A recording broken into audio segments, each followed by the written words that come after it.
Yılmay günde yılmay, yılmay ilamay yılmay.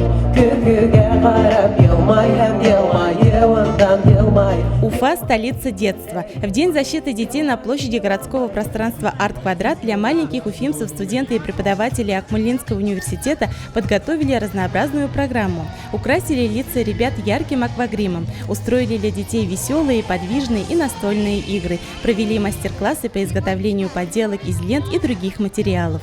Я выбрала педпрофессию благодаря тому, что работала уже в этой сфере раньше детским аниматором. И у меня было желание поступить в педагогический. Ну и, собственно, у меня это получилось. И сейчас я уже на 2-м курсе. Всем детям я желаю счастливого детства, что самое главное, крепчайшего здоровья. И просто, чтобы они жили в свое удовольствие. На сцене праздника проректор вуза по воспитательной, социальной и образовательной политике Венер Шаяхметов наградил победителей и призеров открытого конкурса «Юный краевед». Алсу Ханова.